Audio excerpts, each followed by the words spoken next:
नमस्कार शेतकरी बांधवांनो, मी बापू बिडगर आणि मराठी दरबार या आपल्या यूट्यूब चॅनलमध्ये आपले मनापासून स्वागत आहे। तर बघा, ई पीक पाहणी हे आता प्रत्येक शेतकऱ्याला बंधनकारक करण्यात आलेले आहे आणि ई पीक पाहणी संदर्भातच शासनाने एक महत्त्वाचं असं परिपत्रक काढलेलं आहे। तर बघा, ई पीक पाहणी सुरुवातीला 14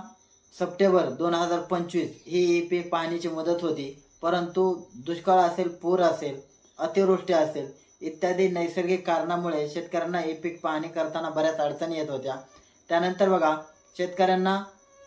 ज्यावेळेस ते 4.0.0 या व्हर्जनचं नवीन व्हर्जनचं ॲप आलेलं होतं, त्यामध्ये सुद्धा सुरुवातीला 15 दिवसामध्ये शेतकऱ्यांना बऱ्याच अडचणी आलेल्या होत्या आणि या ई पीक पाहणीसाठी कोणताही शेतकरी यापासून वंचित राहू नये हे शासनाचं धोरण आहे आणि याच धोरणाचा विचार करून शासनाने 14 सप्टेंबर 2025 ही जी शेतकरी स्तरावरील ई पीक पाहणी करण्याची अंतिम मुदत होती, यामध्ये आता एक परिपत्रक काढून त्यासंबंधी वाढ केलेली आहे आणि 20 सप्टेंबर 2025 पर्यंत आता शेतकऱ्यांना शेतकरी स्तरावरील ई पीक पाहणी करता येणार आहे। त्याच्यामुळे शेतकऱ्यांना आव्हान आहे की अजूनही जर शेतकऱ्यांनी कोणी ई पीक पाहणी केलं नसेल तर त्या प्रत्येक शेतकऱ्यांनी आपली ई पीक पाहणी करून घ्यायची आहे, कारण तुम्हाला पीक विमा असेल किंवा शेती संबंधीची इतर काही कामे असतील त्यासाठी आता ई पीक पाहणी अत्यंत महत्त्वाची अशी झालेली आहे। त्याच्यामुळे बघा,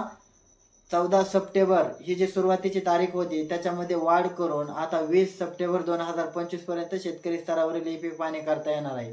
आणि 21 सप्टेंबर 2025 ते 4 नोव्हेंबर 2025 यामध्ये सहाय्यक स्तरावरील ई पीक पाहणीची मुदत आहे। त्याच्यामुळे सहाय्यक स्तराचा आधार न घेता शेतकऱ्यांनी तात्काळ